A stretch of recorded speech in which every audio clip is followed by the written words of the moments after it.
Jadi orang sholat, orang beribadah itu adalah latihan untuk mencampakkan diri, bukan untuk mengunggul dan menegakkan diri. Mencampakkan diri di hadapan Allah. Kita bersujud-sujud tersungkur-sungkur supaya kita siap untuk berlaku rendah hati kepada siapapun.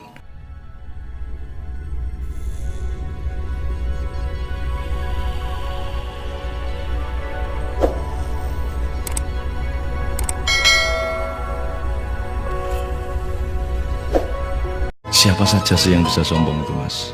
Jadi gini, orang itu dari punya sepeda terus punya motor, dia mulai muncul kesombongan. Dari punya motor menjadi punya mobil, tambah lagi kesombongan. Jadi dia terancam sebenarnya oleh kelemahan jiwa. Jadi setiap akses yang naik, akses yang berkembang, itu resikonya karena dia harus diwadahi oleh jiwa manusia yang lemah. Maka eksesnya adalah kesombongan itu, keangkuhan.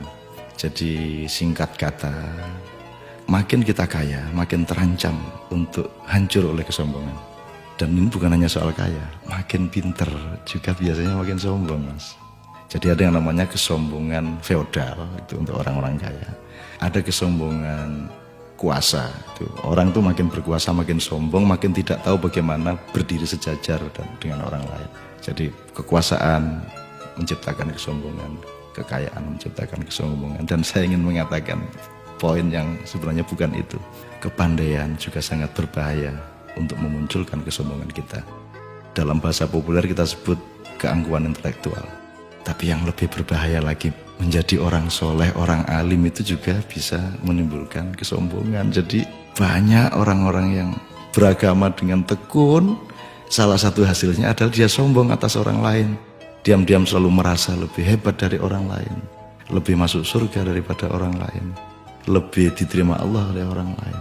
Jadi teman-teman sekalian, sesungguhnya ajaran yang paling dahsyat keindahannya adalah ajaran mengenai tawadhu, ajaran mengenai kerendahan hati.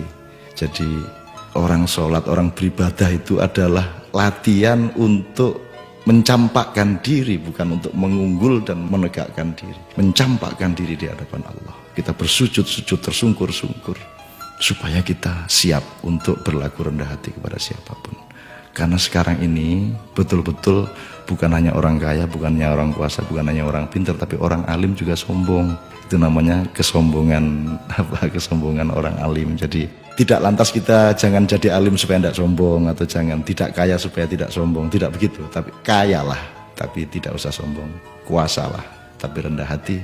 Pandailah, karena itu menjadi justru lebih arif dan menjadi alim serta solehlah, supaya engkau mampu merendahkan dirimu di bawah orang yang paling rendah pun di kampung-kampung yang kumuh tempat engkau lewat dengan kakimu.